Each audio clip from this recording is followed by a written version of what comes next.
Hi everyone, welcome back to the channel. Something a little bit different for you today. For a start, I'm sitting on a grassy hill, but I'm here at Celtic Park, and I suppose that isn't actually very different from what we've witnessed on the channel over the last week or so. I think I've probably done about 3/4 of my videos over the last week from Celtic Park. But what is different today is that this video is going to be a little bit of a vlog. Now, we've never really done a vlog before, but I figured it might be a good time to try it out, because today Celtic are hosting what the club are calling a Champions Training Day. Now, it is effectively just that, an open training session where fans, season ticket holders from last season, can come along to Celtic Park in the sunshine and watch Ange Postecoglou put his players through their paces in pre-season. We know that Celtic training sessions can be incredibly intense. We've seen the footage online, but it's going to be really interesting to see it in the flesh today. The club have also laid on loads of other things, like photographs with the trophies, I think, from last season. I know the women's team, or certainly a few key members of the women's team, are going to be paraded as well at some stage. There's going to be interviews taking place, I think, during the training session. Over the tannoy, so it should be quite interesting, and I don't expect Celtic Park to be incredibly busy today, maybe a few thousand here, so we thought we would kind of let you know what happened just in case you couldn't make it along for whatever reason today. So it's going to be a bit of a vlog. Before that, just while I'm waiting, I think I've got about half an hour until it actually begins at midday, I thought I could chat a little bit about Aaron Mooy. Obviously that's the big story that everyone's talking about at the moment at Celtic. Last night it emerged from, I think, the Telegraph first of all, and then numerous other outlets, the likes of Sky Sports, Fabrizio Romano, how could I forget, as well, reporting that Celtic were set to sign Aaron Mooy. He is a free agent after leaving his club in China recently. He is known to Ange Postecoglou, having played for him with the Socceroos, and it seems very much like this deal is going to happen either today or tomorrow. Maybe by the time you're watching this, it has even been announced. As usual, we will try and get the proper insight on Mooy on tomorrow's video. There's me making major promises. For now though, I just thought I'd give my own thoughts. I know this has its detractors. A lot of people look at the Aussie connection and, in my opinion, wrongly kind of come to the conclusion that Ange is just looking to bring in one of his mates. I know other people have probably a more logical and reasonable conclusion that Mooy isn't going to improve the Celtic first team. I agree.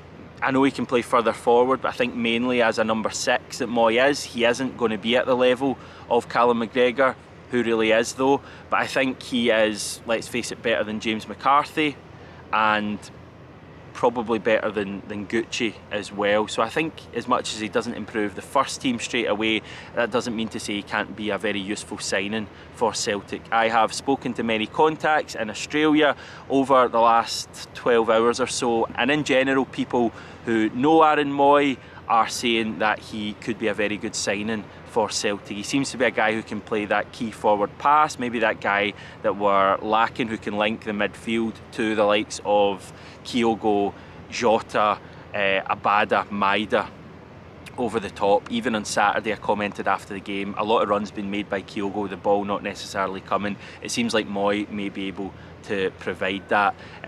Elsewhere, he seems like quite a quiet guy, maybe quite similar to Tom Rogic in terms of that. Very good off his right foot and left foot. A very good set piece taker as well, which is something people aren't talking about at all. The downside probably being that he hasn't played a lot of football lately. I think if it was the Aaron Mooy that was playing in the Premier League with Huddersfield and Brighton, this would be a complete no-brainer. I think it's more of a risk now. He's into his 30s. So it's maybe not the ideal signing for that position, but I just think when you factor in that he knows the way Ange wants to play, Ange knows the way Mooy plays, there's not going to be much of a kind of transition period there, I don't think. He should be a player who can come in and contribute for Celtic. I'm giving it the thumbs up, but I'm sure there'll be plenty of healthy debate in the comments as well. As I repeat, we will get a full insight on Mooy, hopefully very soon on the channel. But yeah, it's all kind of happening. I don't know if it'll be another centre mid on top of Mooy or if that'll be our lot. There's been links to certain centre backs as well. I think that's someone Ange wants, and we heard about a striker as well a couple of weeks ago. if not longer. So I think Celtic still have business to do this window, but we'll wait and see what happens with Aaron Mooy. That was just me killing a few minutes now. I should probably go into Celtic Park. It is absolutely sweltering today. If you live in Scotland, you will know that. If you live elsewhere in the world, we get about one of these days a year when it is properly warm, and today I think is that one. They're calling it a heat wave. Where would you rather be in a heat wave than Celtic Park?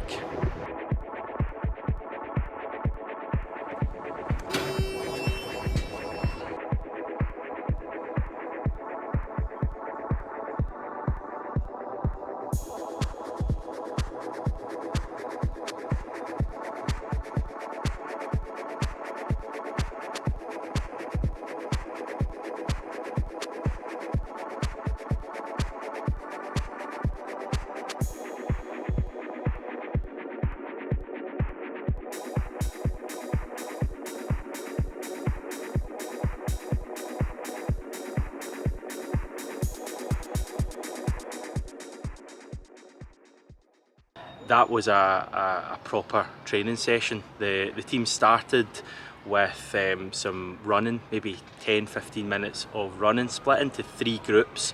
The goalkeepers went off on their own pretty much straight away, and then a couple of different groups that we'll come on to in a wee minute. Ange spent the vast majority of the training session with his arms folded, a good distance away from what was actually happening. He let his coaches kind of oversee it, or certainly take charge of it, but he was very much in the background, not missing a trick at all. He had a lengthy conversation with Harry Kewell at the start of the training session when the players were doing a little bit of running, fair bit of gesticulating going on there, and Harry Kewell, I'd say, was the kind of driving force in the training session, certainly in the attacking stuff at the latter parts of it. And also chatting to Callum McGregor at one stage. Players then moved on to some passing drills. I moved away from my spot at the start, which was right in the middle of the sun, to the back of the north stand, which was in the shade, to get a good view. I then moved a bit further down actually to get an even better view of what was happening. Real kind of quick passing going on there. They actually kind of stopped a few times and then sped things up, so the passing got stronger, things got a little bit trickier as well. They then moved into a good bit of keep ball, at first without nets, and then secondly with those miniature nets. Now the thing I wanted to touch on here was there seemed to be a real emphasis in getting the ball forward. It wasn't a training session of just keeping the ball for the sake of keeping it off the opposition. It was all with intent. It was all trying to get the ball forward as quickly as possible. If you had an option in front of you, attacking wise, to go up the pitch, use it. Don't turn back just for the sake of it. After doing a bit of that keep ball, they then moved into the other half of the pitch. They joined up with the goalkeepers, and I dived right back to my original spot to get a good view of some of the kind of shooting drills. It was more final third play, build up, get it wide, get it inside, shots from distance, that kind of thing, while fully testing the goalkeepers as well. Johnny Kenny looked really good in this, I thought. He clearly knows how to put the ball in the back of the net, worth remembering that for future, and some good saves from the goalkeepers as well. Now, worth pointing out, there were a few people who didn't take part in the training session. Anthony Ralston, who took a bit of a sore one at the weekend, was seen jogging around the pitch at the start, got a great ovation from the support. And there was also a group of players who, I think it was explained afterwards by Callum McGregor, had just a wee bit of fatigue after the game on Saturday. Now, from looking at it, it seemed to be McGregor, O'Reilly, Welsh, Turnbull, Carter Vickers. I think Jota was in there as well. So yeah, just a pretty worthwhile day, I would say. It was a very decent crowd actually inside Celtic Park. I anticipated a couple of thousand. I assumed it would probably just be in the north stand, but it was actually in a couple of stands. I mean, it was far from full, as you can see, but I would guess maybe, and I'm absolutely awful at this, I would guess maybe 4,500-5,000 were in attendance there, which for a training session, not an actual match of football, I think is pretty good. And I guess it just shows again that the feeling that the support have towards these players. Yeah, takeaways, sunny day, good that the club are doing this, good that Ange and the players are keen for the fans to come along and see how we work. Really intense, as you would expect, very little waving from players to the support. Despite that being tempting, they're very, very focused at the moment, and Ange Postecoglou doesn't miss anything at all. He keeps his distance a little bit, but he is overseeing absolutely everything. So yeah, I enjoyed this today. Don't get me wrong, bring on the real football. I can't wait to get into that Aberdeen game in the final day of the month. But in terms of that match, with no European qualifiers, I think Celtic are gearing up nicely. Thanks for watching, everyone. Hopefully you've enjoyed a little bit of the chat today, something a wee bit different for you. Tomorrow we will be back and there will be plenty to chat about. Speak to you then.